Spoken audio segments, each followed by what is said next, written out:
السلام عليكم ورحمة الله وبركاته. بسم الله الرحمن الرحيم. الحمد لله رب العالمين، نحمده ونسبحه ونقدسه على آلائه ونعمائه، ونشهد أن لا إله إلا الله وحده لا شريك له، إلها واحدا أحدا فردا صمدا حيا قيوما، نؤمن له بالربوبية ونقر له بالعبودية. من يهد الله فهو المهتدي ومن يضلل فلن تجد له وليا مرشدا. ونشهد أن سيدنا محمدا عبده ورسوله أرسله بالهدى ودين الحق ليظهره على الدين كله ولو كره المشركون. اللهم صل وسلم وزد وبارك وترحم على محمد وآل محمد كما صليت وسلمت وباركت وترحمت على إبراهيم وآل إبراهيم في العالمين إنك حميد مجيد. وصل اللهم وسلم على جميع الأنبياء والمرسلين والشهداء والصالحين وعترة نبيك الطاهرين. عباد الله، أوصيكم ونفسي بتقوى الله عز وجل. قال تعالى في كتابه الحكيم: بسم الله الرحمن الرحيم: ولا تمدن عينيك إلى ما متعنا به أزواجا منهم ولا تحزن عليهم واخفض جناحك للمؤمنين. صدق الله العلي العظيم. وصلوا على محمد وآل محمد.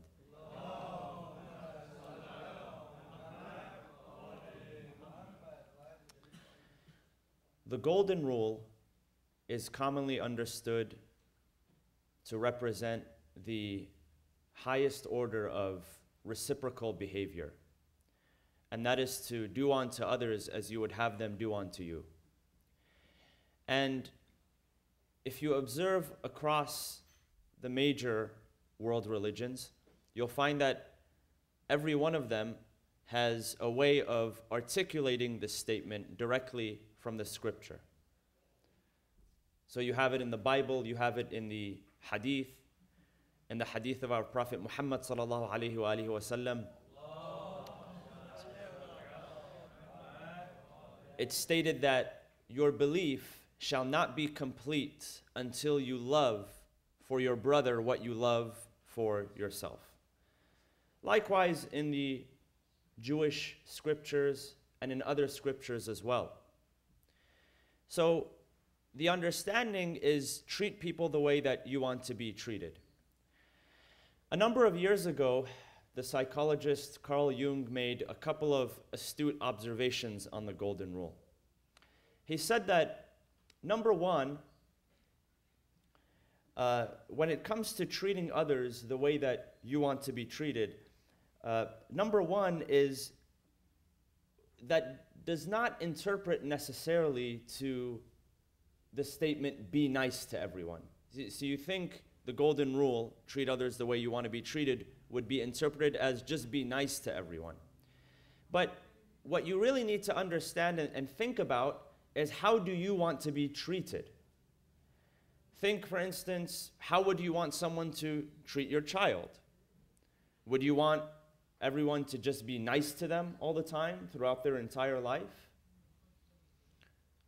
Because life, when you think about it, isn't just about being nice to everyone or expecting everyone to be nice to you.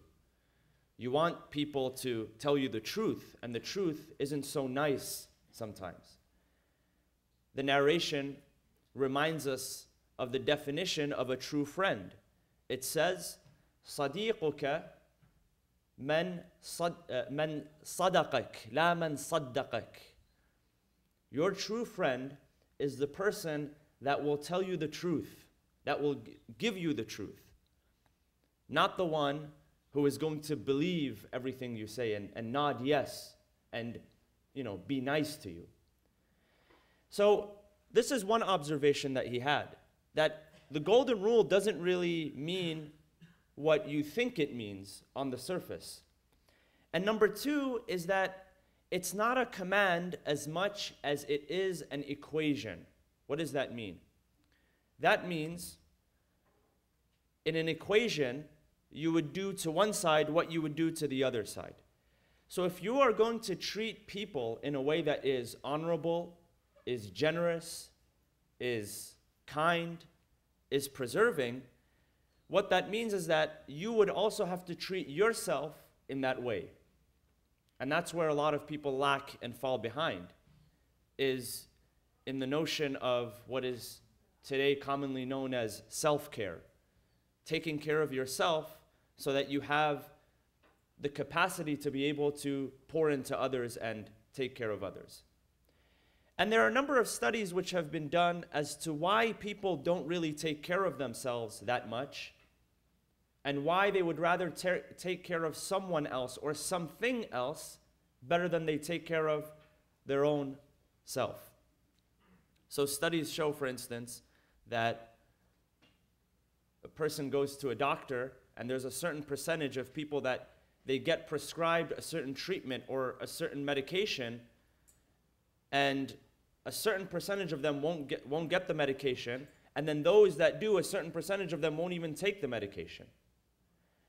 Now, there are many factors that are involved. Sometimes it's, skepticism from doctors, not believing that they have your own best interest in mind, or the idea that you know yourself better than the doctor knows you. You feel your symptoms better than the doctor who doesn't feel your symptoms at all. But sometimes it's just a matter of the fact that we won't care for ourselves in the way that we care for others, because some of those very same people, they'll take care of others and they'll take care of children, or they'll take care of pets better than they'll take care of themselves, or better than they'll take care of other people. So, a prime example of that, there was a lady who was very well known in the 80s and 90s, and she was a very wealthy real estate developer in New York. Her name was Leona Helmsley. Maybe some of you are familiar with that name. In the news, they referred to her as the Queen of Mean. They say that she was a very mean individual. And so when she passed away, and she left behind, of course, her husband had passed away before her, so she had inherited from her husband, and then she passed away. She left behind billions of dollars. And when they opened up her will, they found that she had some of her family members, a couple of her grandchildren, had excluded completely from the will, meaning that they'll receive nothing. A couple of her grandchildren received a generous amount, but the part that was pretty interesting that caught the attention of the media was that she had willed to her dog. She had a little dog. She had willed $12 million she had left behind. And she had placed the dog under the care of one of her assistants, and the assistant was to receive a salary of $60,000 a year on top of his other salary just to take care of the dog. And the judge looked at it and said, this isn't fair. 12 million is too much, so he reduced it to a very small amount of $2 million. And the dog didn't really live for more than 3 years.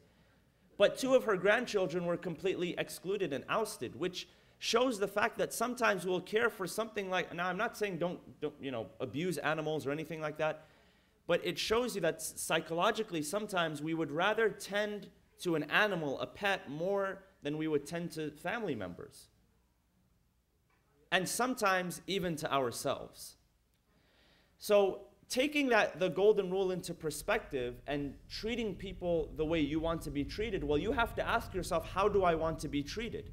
It's not just go out and be nice and take care of everyone while I don't take care of myself, because that becomes a recipe for disaster. It becomes a recipe for resentment. I was speaking to a gentleman yesterday, and he was saying that, I do so much good for my employees and the people that I work with. I take care of them financially, and they never reciprocate it, and sometimes they reciprocate it with animosity or judgment, and it's beginning to cause resentment in me. I'm beginning to resent some of the people that I work with, and that's a very dangerous place to be. So one of the reasons why we tend to take care of other people better than we take care of ourselves is because many people, they really don't have a self-image which is healthy enough for them to love themselves. Why? You realize that when it comes to criticism, you are your worst critic. Nobody will criticize you more than you criticize yourself. Why? Because you know yourself. You've lived your past. You've lived with all the challenges. You've lived with all the hang-ups. You've lived with all of the wrong things that you've done. So when you come across someone, they don't necessarily see all of the, they haven't necessarily witnessed all of the, so-called evil that you have done in the world. It's veiled from them. And however, yourself, you've lived with that. And so you're able to recall your memory. And because of that, people don't really like themselves. So they'll treat other people better than they'll treat themselves. There are certain things that, even when we read in the dua, that are veiled even from the angels. We read in Dua Kumail, وَكُنْتَ أَنْتَ الرَّقِيبَ عَلَيَّ مِنْ وَرَائِهِمْ وَالشَّاهِدَ لِمَا خَفِيَ عَنْهُمْ. That, oh Allah, that you were the Raqib. Raqib is the observer, the witness, to everything that had been veiled even from the angels. So there are some things that even the angels don't see about us, that only God sees and only you see. And so you have to live with that. And many people, because of what they've gone through, and the decisions that they're not very proud of, they don't really like themselves. And because they don't like themselves, they'd rather treat someone else or something else better than they'll treat themselves. So all of this ties into, and what I really want to talk about is expectations. Because a big part of what people struggle with is unfulfilled expectations.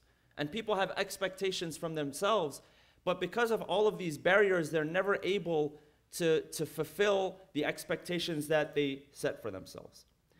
So the Quran reminds us in chapter number 15, verse 88, وَلَا تَمُدَّنَّ عَيْنَيْكَ إِلَى مَا مَتَّعْنَا بِهِ أَزْوَاجًا مِّنْهُمْ. And this is a speech or a discourse to the Prophet. وَلَا تَحْزَنْ عَلَيْهِمْ وَاخْفِضْ جَنَاحَكَ لِلْمُؤْمِنِينَ. That, Ya Rasulullah, first of all, do not stretch your eyes to the material enjoyments that we have given these people. Who are these people? The people of Quraysh, the elders of Quraysh. Also, وَلَا تَحْزَنْ عَلَيْهِمْ. Do not be sad for them. Do not feel sorrowful for people who do not follow your message. See, when it comes to unfulfilled expectations, even our dear Prophet Muhammad sallallahu alaihi wasallam,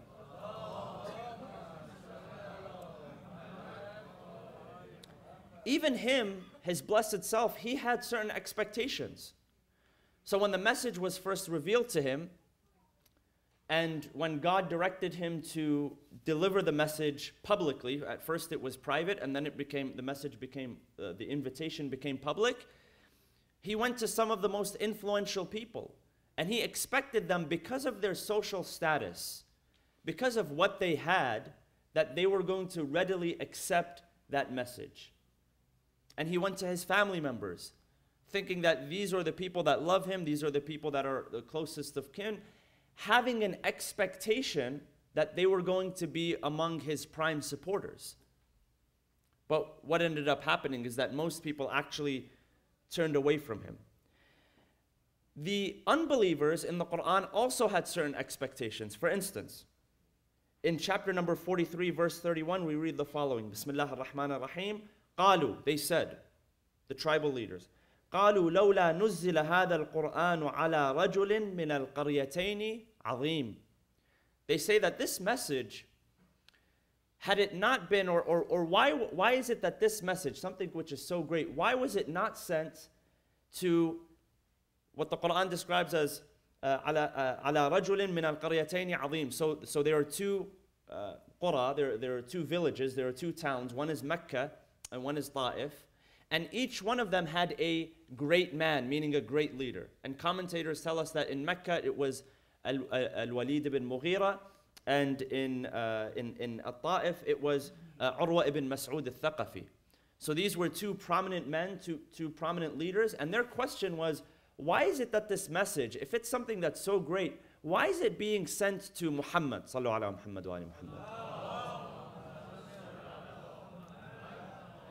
Why is it being sent to someone who grew up poor, is an orphan, doesn't really have anything going for himself in terms of status or position, is not considered one of the elders? I mean, he had other attributes such as the fact that he was truthful, the fact that he was trustworthy, But in terms of status, in the eyes of people, he really didn't have anything going for him. That was an expectation. And see, much of our shortcomings come from expectations of ourselves, expectations of others, and sometimes even expectations that we have from Allah subhanahu wa ta'ala that remain unfulfilled. But anytime you have a certain expectation, you need to ask yourself, what is the source of that expectation? What is it that has prompted me to think that something should be the way it is?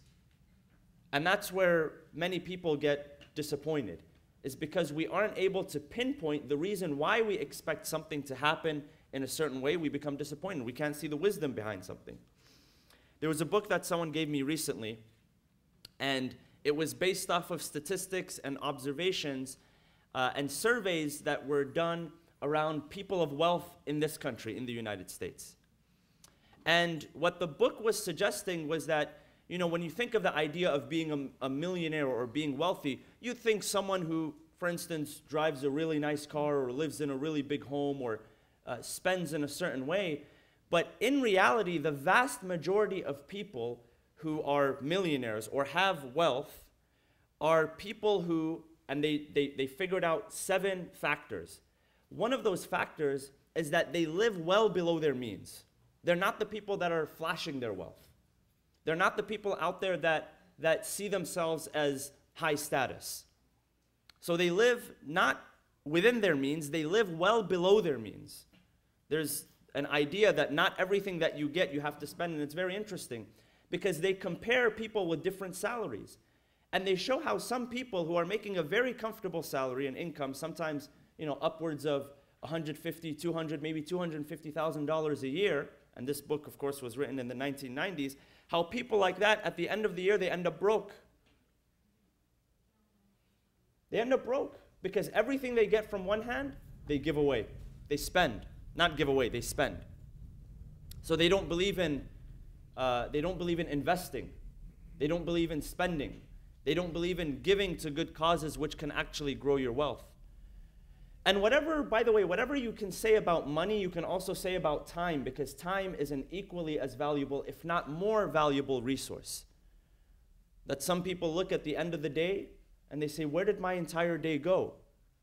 And then that one day becomes 1 year, it becomes a week, it becomes a month, it becomes a year, it becomes a decade, which becomes an entire lifetime of where did my money go and where did my time go. So one of the things that they said, one of the factors, is that they live well below their means. This is one. And number 2, they believe that financial independence is more important than displaying a high social status. It's more important to them. So the trouble with status and with outward appearance is expectations. And a lot of the times, expectations become unfulfilled when we don't understand the root of causes. So in managing expectations, there's this idea that, you know, if you don't want to be, if you don't want your expectations to be unfulfilled, or if you never want to be disappointed by anyone, don't get close to anyone. And last week I spoke a little bit about the difference between independence and interdependence.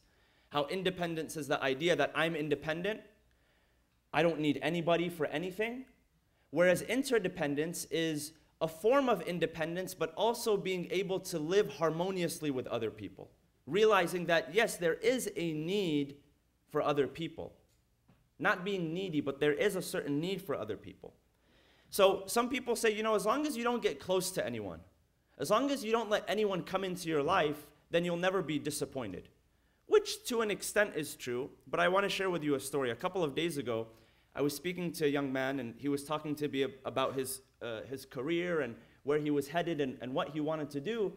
And he said, you know, in terms of my personal life, I want to do good at my job and everything, but in terms of my personal life, I don't think I'm going to get married. I don't think I'm going to have children. I said, why? He said, you know, I've been in a number of relationships and they haven't really turned out the way that I've wanted. I've been hurt a number of times. So I said, you know, maybe I'm misjudging this guy's age. So I asked him, I said, how old are you? He said, I'm 25. I told him, buddy, you have a very long way to go. there's this expectation that because of what I felt in the past, I've had unfulfilled expectations, I've been disappointed, that nothing is ever going to work out for me for the rest of my life. But you look at people of accomplishment and you look at people of true success, and many of them, I mean, if you do an audit and a study, many of them, they don't reach those levels of success and satisfaction which we see available out there, or we see being posted on social media, until well into their sometimes 40s, 50s, 60s, and even beyond. So the idea behind managing expectations is you have time to develop, you have time to grow, you have time to build your skill set, you have time to work on the areas that you need to work on in order to fulfill some of the expectations that you have in your mind. So I'll just end with this, and really one of the areas that hold us back is when we expect something to give something that it cannot give. When you expect certain amounts of fulfillment from an object or from sometimes an experience. Sometimes people say, you know, I just need a change of scenery.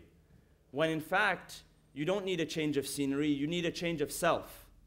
Because you could take that same person, and if they don't manage their expectations in the proper way, it doesn't matter whether they're living in Los Angeles or Boston or Sri Lanka or on the beach in Hawaii. It doesn't matter if you don't learn to begin to manage your expectations. So one of those is obviously understanding that, look, not everything is going to go your way. You expect people to behave in a certain way, it's not going to happen. There's a narration where our Prophet Muhammad sallallahu alaihi wasallam, he says to Imam Ali, he says, "Oh Ali," and of course he prepared him throughout his lifetime for the journey ahead. He said, there are some people that even if you were to feed them the purest honey, you find the purest honey that you can get your hands on, and you feed it to them, it will do nothing but increase their hatred and their spite towards you.